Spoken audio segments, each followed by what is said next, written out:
ఆదికాండము 16వ వచనాన్ని మనం చూద్దాం.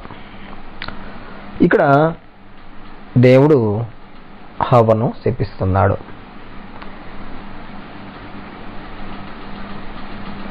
హవ్వ సర్పం మాట వినింది, దేవుడి మాట అలక్ష్యం చేసింది. ఎందుకంటే మొదటిగా హవ్వ ఆ పండు తినడానికి అది ఆహారానికి మంచిదిగా చూసింది. ఆ పండు తినటువంటి ఆలోచన తనలో ఉంది. దానికి సర్పము చెప్పిన మాట బలంగా పనిచేసింది. ఎప్పుడైతే ఆ పండు తిందో, ఆ పండు తిన్న తర్వాత దేవుడు ఆమెను అడిగాడు.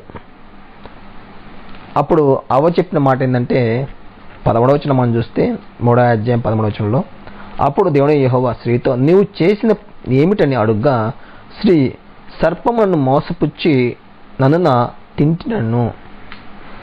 ఏమో కూడా నేను పాపం చేశాను అని దేవుని ఒప్పుకోవట్లేదు. సర్పమును మోసపుచ్చింది.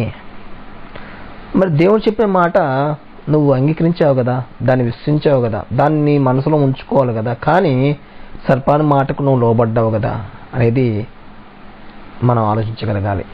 ఈ రోజుల్లో కూడా మనం కూడా చాలా సందర్భాల్లో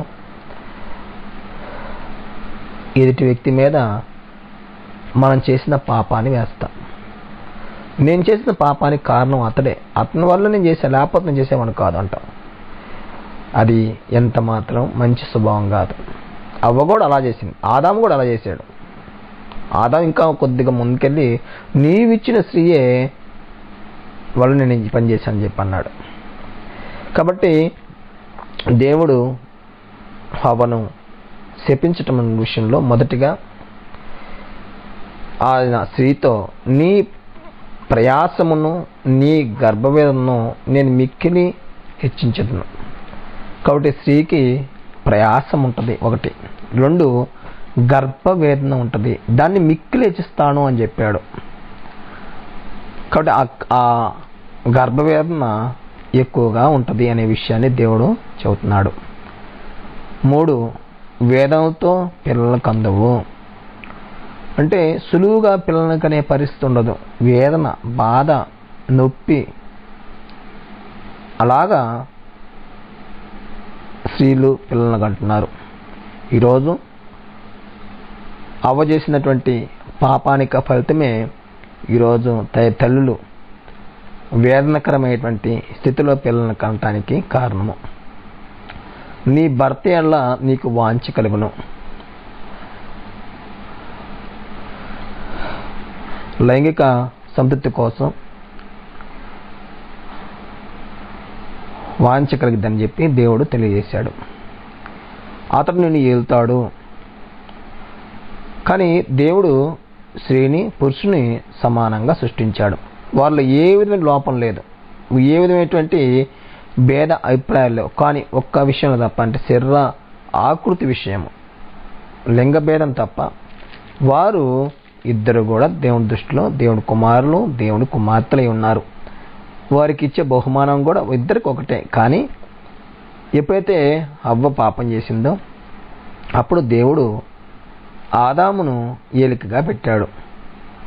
అవ్వ ఆదాము ఏలుబడి కింద లోబడి బ్రతకవలసినటువంటి వ్యక్తిగా ఉంది. కాబట్టి ఈరోజు భార్యాభర్తల జీవితాల్లో భార్య భర్తకి లోబడాలి, భర్త చెప్పినట్లుగా భార్య వినాలి. కారణం ఏంటి అంటే అవ్వ ఆ రోజు చేసిన పాపాన్ని బట్టి జరిగినటువంటి ఫలితం. దాన్ని ఈరోజు మేము అధికారం చెలాయిస్తాము, మేము కొనసాగిస్తాం, మేము కూడా పురుషునితో పాటు సమానమే అని చాలామంది వ్యతిరేకిస్తారు. వాస్తవమే, అందరూ కూడా దేవుడి కుమారులుగా ఉండటానికి సృష్టింపబడిన వారే. కానీ ఆ స్థితిని కోల్పోవడానికి కారణం ఎవరంటే అవ్వ చేసిన పాపము. అవ్వ చేసిన పాపం బట్టి దేవుడే ఆమె యొక్క స్థితిని